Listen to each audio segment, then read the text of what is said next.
Warahmatullahi wabarakatuh. Perkenalkan, nama saya Tika Fitriyatunasana, NIM 21811010206 dari Prodi Teknologi Informasi, asal kelas Sistem Basis Data C. Nah, di sini saya akan bahas studi kasus bengkel. Untuk melanjutkan pada studi kasus sebelumnya, namun beda persoalan. Nah, di sini untuk yang sebelumnya kita telah menentukan entity, atribut, dan relationship, di sini kita juga diberi soal untuk memberi nama relationship. Nah, untuk memberikan nama relationship ini, kita lihat terlebih dahulu tentang relationship sebelumnya. Di sini sudah saya berikan beberapa entity yang memiliki relationship. Nah, di sini kan sudah terdapat entity transaksi, data transaksi, barang, kendaraan, bengkel, mekanik, merek, dan warna. Nah, juga terdapat beberapa atribut seperti di atribut transaksi, di atribut entity transaksi terdapat nomor faktur, tanggal, ID bengkel, ID mekanik, ID kendaraan. Juga terdapat ID transaksi, jumlah, dan ID barang. Di barang terdapat atribut kode barang, nama barang, harga, diskon, dan lain-lain. Coba kita lihat transaksi dengan detail transaksi. Di sini detail transaksi ada relationship dengan transaksi, berarti kita kasih nama di sini. Nah, di sini kita kasih nama transaksi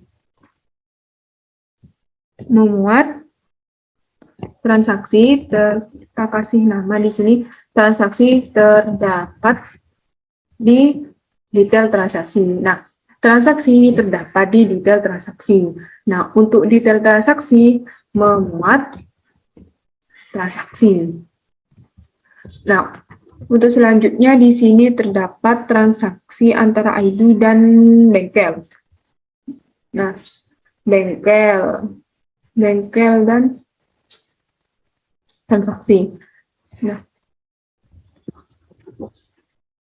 untuk transaksi dan bengkel, kita kasih nama yaitu transaksi memuat bengkel, sedangkan bengkel terdapat di detail transaksi. Untuk selanjutnya kita lihat lagi di transaksi dengan mekanik. Nah, transaksi dengan mekanik, kita kasih nama transaksi memuat mekanik, sedangkan mekanik termuat di transaksi. Untuk selanjutnya yaitu ID kendaraan, yaitu transaksi dengan kendaraan. Di sini terdapat ID kendaraan, berarti berrelationship dengan kendaraan, transaksi dengan kendaraan. Nah, kita kasih nama transaksi memuat kendaraan, sedangkan kendaraan terdapat di transaksi. Kita lihat lagi di detail transaksi, ternyata ada ID barang, berarti ini berrelationship dengan barang. Detail transaksi dengan barang. Detail transaksi kita kasih nama termuat. Detail transaksi memuat barang, sedangkan barang termuat di detail transaksi. Barang termuat di detail transaksi. Kita lihat lagi apakah ada relationship di sini. Ternyata di entity kendaraan ada ID merek, ini merek. Berarti kendaraan ini berrelationship dengan merek dan warna. Kita kasih nama di kendaraan dengan merek, yaitu kendaraan memiliki merek, sedangkan merek terdapat di kendaraan.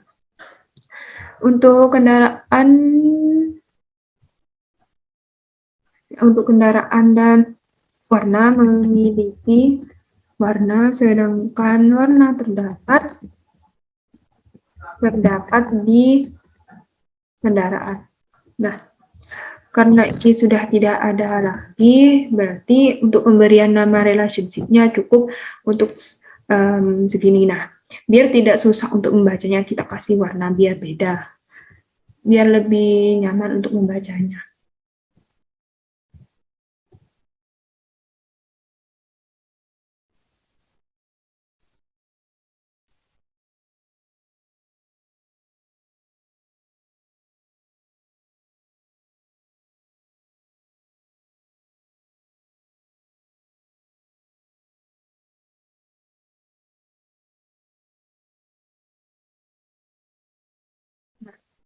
Kalau kayak gini kan kita sudah lebih enak untuk membacanya. Untuk membaca nama relationship-nya itu kayak gini. Untuk detail transaksi, memuat transaksi. Sedangkan untuk transaksi, terdapat di detail transaksi. Untuk kendaraan dan transaksi memuat kendaraan, sedangkan kendaraan terdapat di transaksi. Untuk bengkel, transaksi memuat bengkel. Sedangkan untuk bengkel terdapat di transaksi. Nah, untuk transaksi dan mekanik, transaksi memuat mekanik, sedangkan mekanik terdapat di transaksi. Untuk barang termuat di detail transaksi, sedangkan detail transaksi memuat barang. Untuk kendaraan memiliki merek dan merek terdapat di kendaraan. Untuk kendaraan dan warna, kendaraan memiliki warna dan warna terdapat di kendaraan. Nah, untuk soal yang nomor 2, yaitu untuk setiap relationship tentukan optionality entity yang terlibat. Nah, di setiap relationship itu bukan hanya terdapat nama saja, tetapi terdapat optionality di antara entity. Nah, untuk studi kasus bengkel tersebut, di sini terdapat beberapa relationship dan optionality di antara relationship. Nah, di sini nomor 1 terdapat transaksi dan mekanik.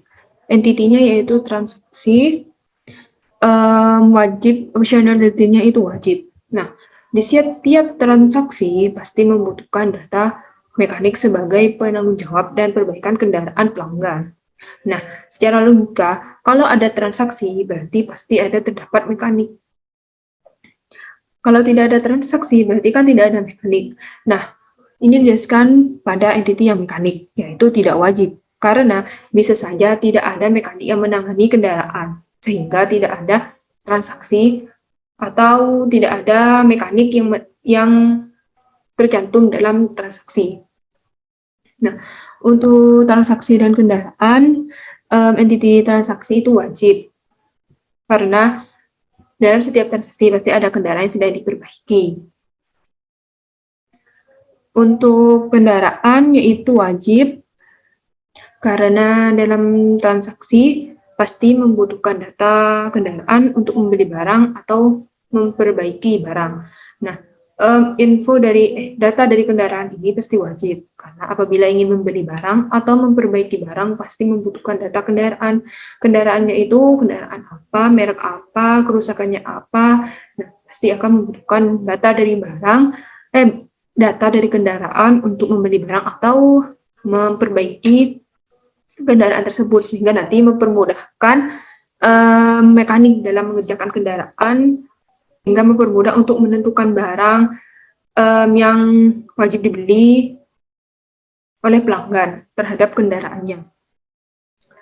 Nomor 3 yaitu transaksi dan bengkel. Nah, untuk transaksi itu wajib. Karena apabila ada transaksi, pasti bengkel akan tercatat ke dalam transaksi. Sedangkan bengkel itu wajib juga. Karena bengkel sebagai identitas dari jasa kendaraan pasti akan dicatat atau dicantumkan dalam transaksi. Nah, secara logika, apabila ada transaksi, pasti ada identitas bengkel, di mana kita memperbaikinya, sehingga apabila kita ingin pergi ke bengkel tersebut dapat mengetahui kalau alatnya itu di sini. Sehingga bengkel itu wajib ada dalam transaksi. Yang keempat yaitu transaksi dan detail transaksi. Entity-nya itu transaksi, optionality-nya wajib, karena apabila ada transaksi pasti tercantum dalam detail transaksi. Yang kedua, detail transaksi wajib, karena detail transaksi pasti akan tercatat apabila ada transaksi. Detail transaksi ini pasti wajib tercatat apabila ada transaksi. Karena detail transaksi ini kan memuat jumlah, memuat barang kita beli, sehingga wajib untuk dimasukkan. Yang kelima yaitu detail transaksi dan barang. Untuk entity detail transaksi itu wajib, karena apabila ada barang yang dibeli, pasti akan tercantumkan dalam detail transaksi. Untuk entity barang, itu optionality-nya tidak wajib, karena bisa saja ada barang yang tidak dibeli dan hanya melakukan perbaikan. Yang keenam yaitu kendaraan dan merek. Untuk entity kendaraan itu wajib, karena setiap kendaraan pasti memiliki merek. Untuk entity merek itu tidak wajib, karena bisa saja ada kendaraan yang tidak mencantumkan mereknya atau merek kendaraannya tidak didaftar pada database. Bisa saja kendaraan itu dari luar negeri atau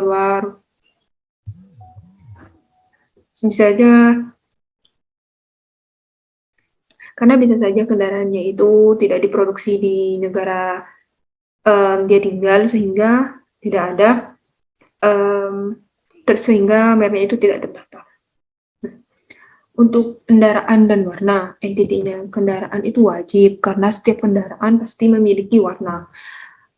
Sedangkan untuk warna itu tidak wajib, karena bisa saja terdapat kendaraan yang memiliki warna corak. Kan kalau kendaraan biasanya ada yang memiliki warna-warni atau bercorak dalam kendaraannya, sehingga data warna itu bisa saja tidak ada pada database karena memiliki warna yang corak. Untuk nomor 3 yaitu setiap relationship, tentukan cardinality setiap entity yang terlibat. Nah, tadi kan sudah menentukan nama relationship, terus menentukan optionality, sekarang harus menentukan cardinality-nya. Nah, untuk cardinality itu ada 3, yaitu one-to-one, one-to-many, dan many-to-many. Nah, untuk soal nomor 3, yang pertama yaitu relationship antara transaksi dan mekanik. Cardinality-nya yaitu one-to-many, one-nya ada di mekanik, dan many-nya ada di transaksi. Nah, di keterangannya itu, pada database, di setiap pencatatan transaksi baru harus menyertakan primary ID dari mekaniknya.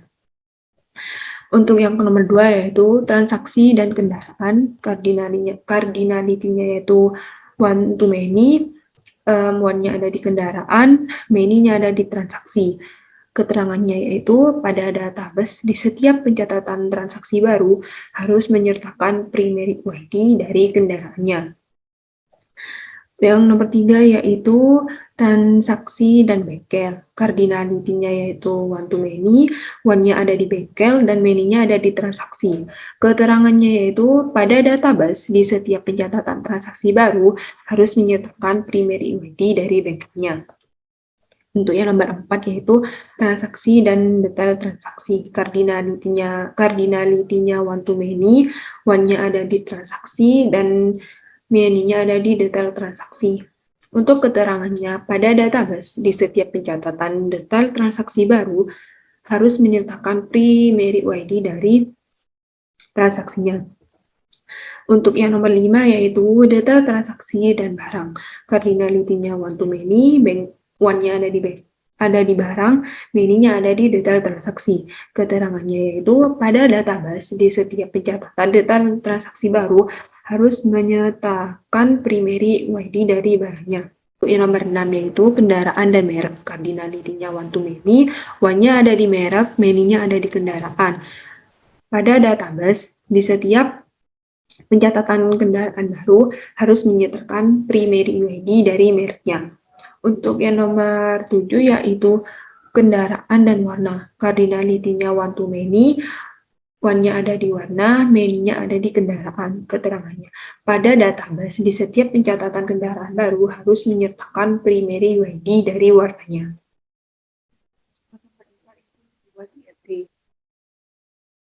Di sini saya akan mencontohkan membuat IRD terlebih dahulu. Nah, yang pertama ini.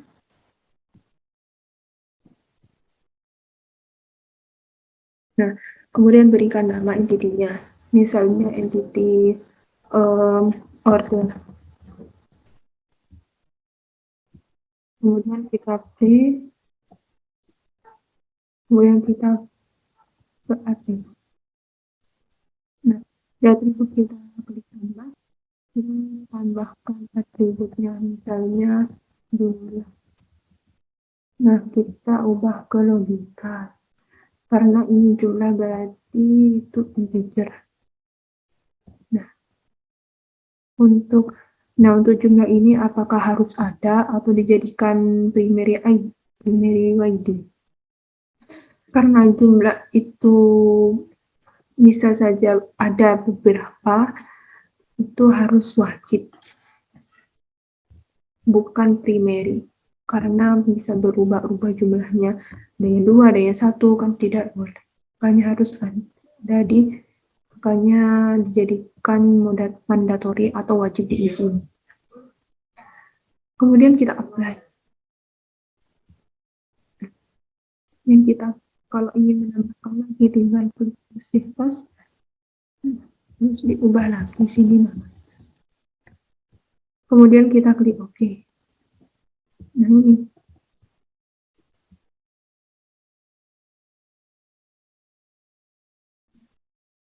Kita buat tadi namanya order, ada atribut jumlah, ini atribut kedua tadi karena optionality itu jadi ada tanda punya di pinggir.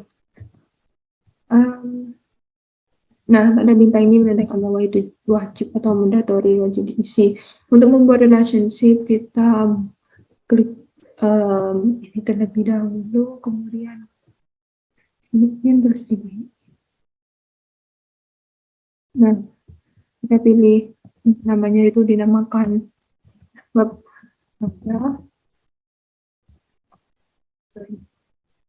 untuk order jadi transaksi, sedangkan transaksi muat. Nah, kita tinggal pilih apakah one to many ataukah one to many di sini, kemudian tinggal kita apply, kemudian kita klik OK. Nah, ini sudah jadi.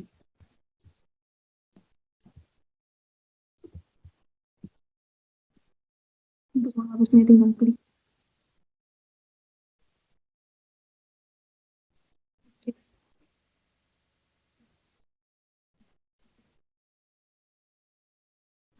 Itu saja untuk membuat IRD yang saya ketahui. Baiklah, di sini saya akan melanjutkan untuk soal yang kelima, yaitu membaca relationship dengan RDs. Sebelum membacanya yaitu di sini terdapat beberapa entity, transaksi, bengkel, mekanik, kendaraan, dan lain-lain. Nah, untuk garis yang panjang ini menandakan bahwa antar entity itu wajib. Nah, untuk yang ada garis putus-putus ini menandakan bahwa itu tidak wajib, sedangkan garis yang lurus ini menandakan wajib. Untuk membacanya yaitu untuk soal yang nomor 5 yaitu membaca relationship dengan artis. Nah, sebelum membacanya kan di sini terdapat beberapa entity, yaitu ada entity transaksi, entity bengkel, mekanik, kendaraan, detail transaksi, dan lainnya. Nah, sebelum membaca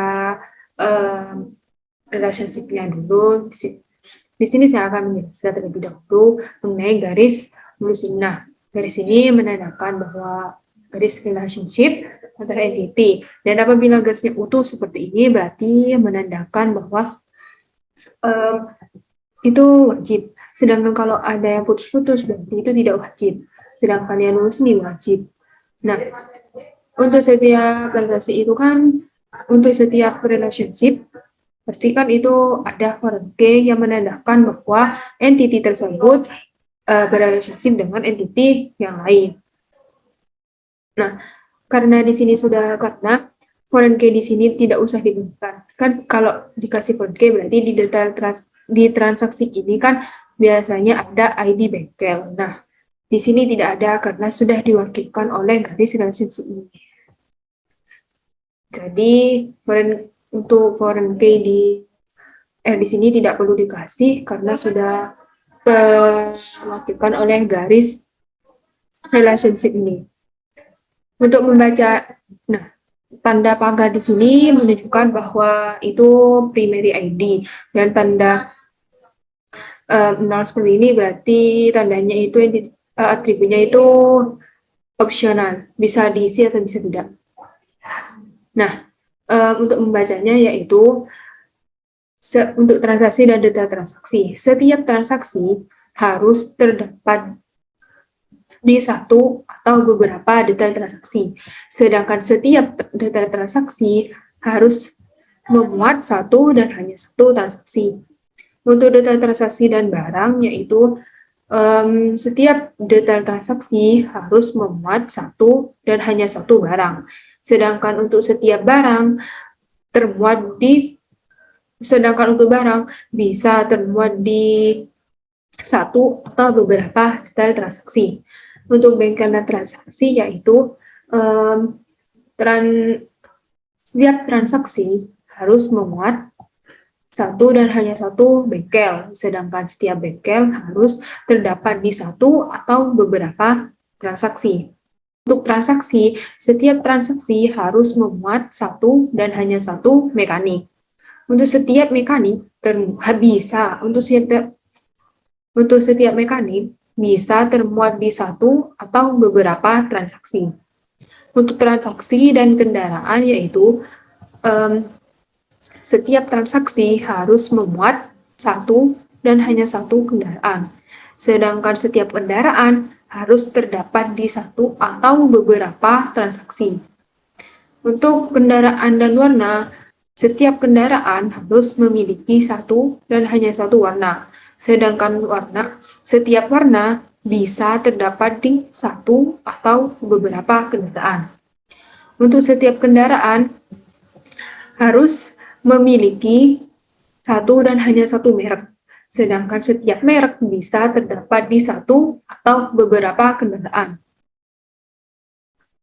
Mungkin itu saja yang dapat saya sampaikan. Kurang lebihnya mohon maaf. Assalamualaikum warahmatullahi wabarakatuh.